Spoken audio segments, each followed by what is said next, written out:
Let's Yeah. take a look at the defense arguing about Doug being obsessed with Ashley, and we'll talk on the other side. Doug Benefield shoots a gun into the ceiling of their kitchen to intimidate Ashley to stop speaking. Throwing a loaded gun at Ashley Benefield. Threatening suicide. Punching the dog so hard that he knocked the dog unconscious. Threw the cat down the stairs. Put a tracker on her car. The neighbor catches him in the yard at night, cursing, yelling, screaming, belittling. Text messages, I'm in a murderous mood. I want to rid the earth of them. Take them out. That was about two guys having a conversation while Ashley was on a cruise. Doug Benefield was so demented that just hearing in the background two men speaking while Ashley was on a cruise makes him say he wants to take them out, rid the earth of them. That puts him in a murderous mood. How about driving from South Carolina to Florida so that you could follow Ashley in the car? I mean, if that's not determination, what is? If that's not fixation, what is? If that's not obsession, what is? And most chilling, I thought, was Mr. Vincicaro, the realtor, who, while the injunction is in effect from South Carolina, look at the email between Doug Benefield and Vince Vincicaro.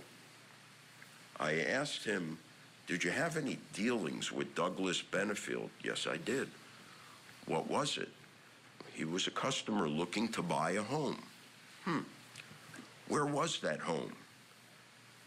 It was the house immediately behind Ashley Benefield's house.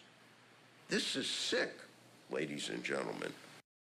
I mean, disturbing behavior, no doubt. Again, I don't think Doug was a great guy by any means. And who the hell texts their significant other, I'm in a murderous mood, after they hear some men in the background on a freaking cruise ship? It's not like she's at Chippendales. It's like she's on a cruise with her mom, and you're in a murderous mood because some people walked by that happened to be men. I mean, that's really red flags. Oh my God. The more I listened to his text, the history with his ex-wife, text from her, it was just red flag for a potential dangerous person. Anybody who stalks or surveils a woman, particularly near the end of a relationship where there's been these dynamics of power, control, and intimidation, that is a person who is at very high risk for murdering that person. That's just statistically. People who go into that behavior are scary people. So I can understand from her point of view, this young woman, fairly naive, poor assertiveness skills, she did not know how to navigate with this guy. No, I agree completely with that. And the tracker on the car and all that. Yeah. I mean, I'm going back and forth on this because because all this is irrational, but I can understand both sides to a certain extent. And that's why I'm just kind of in the middle on this. I'm like, I don't know how this should have ended up, because there's toxic behavior here on both ends. But she's younger. I do understand that. But when you break into like the former wife, the ex-wife who had passed away, and that information that she found on the text of him kicking her when he basically couldn't get it up and needed to use Viagra, and was so frustrated at himself that he does these uber, I mean, I hate the term, but the toxic masculinity with this guy. It fits. It's insane. And I mean, I've seen guys like this. Being a guy, I've had guy friends that I've seen like this, where the woman is like rejecting them or has moved on or whatever, and they just go into this blinder, like, I have to do whatever. It's like, calm the F down.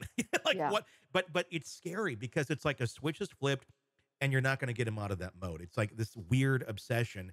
And it's very difficult to calm that down. And it seems the only thing that can calm that down is if they get in contact with the former significant other, and either they say work it out, they talk it out, and then he feels good about himself or whatever, or something horrible happens. And quite oftentimes horrible things happen. So I do understand her fear in this. I guess it just all comes down to, with the track record of what we saw of what she was doing to avoid him, and then the manipulation that did come into there, and then him I mean, it's not crazy to say you want to see your daughter and this person is not allowing you in any way, shape, or form to do it. You may go a little over the top to try and get close to figure out where your kid is. I can understand that too. But was it justifiable that she pulled out a gun out of the two weapons she had basically in a room with not much else in? That shows, I think, a little level of paranoia right there, to go and kill him when there isn't a lot of other evidence. Again, she said there's no history of physical violence, but yeah, he gets between her and the door. I'm not trying to belittle her or compare her to an animal, but it's like, I would think almost like you have a scared animal here, an abused dog You or let cat or people whatever. have space. Yeah. If people say, give me Yeah. space, leave the room, let me leave the room. You always do that. You Number one approach- rule, give people space if they want it. And this is just another one of those cases where if there had not been a handgun in the home, he'd be alive. No question about it. And neither one of these people were psychologically well enough to be gun owners. They simply weren't. And how many other millions and millions of people who are not terribly stable, who have drinking problems, who've got all kinds of personality issues going on, have guns out there. And that's just another unfortunate thing, that the gun is what ultimately caused this to happen. Yeah, I mean, I'm not anti-gun, but I am anti-gun for people who are not mentally stable to have them. And yeah, I mean, had that ingredient not been in this mix, we would not be here talking about this right now. Who knows what else would have happened? God knows. When you have these two toxic personalities, I think there would have been a blow up at some point, but maybe someone wouldn't have been dead. Exactly. It's a bizarre case. Her sentencing has yet to take place as of our recording. She does face up to 30 years. I think it's a minimum of 11 or 11 and a half is what is going to be there. And of course, there's potential for 80% and all that. So we'll see where it all plays out in the end. But not second degree manslaughter, justified or not for that sentence. Should have been non-guilty, or what are your thoughts?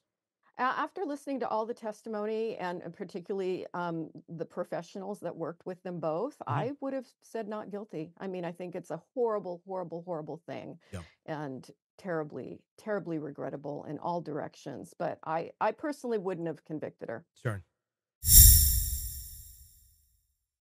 Hey, thanks for checking out the video. Be sure to follow us wherever you download podcasts, and especially Apple Podcasts, where you can get advanced episode and premium content on our premium channel right there. Also, be sure to follow us on social media so you don't miss any breaking updates on the stories that matter to you most. We're on TikTok, X, Instagram, Facebook. Just search Hidden Killers Podcast with Tony Brueski, and you'll find us right there. Again, thanks for watching.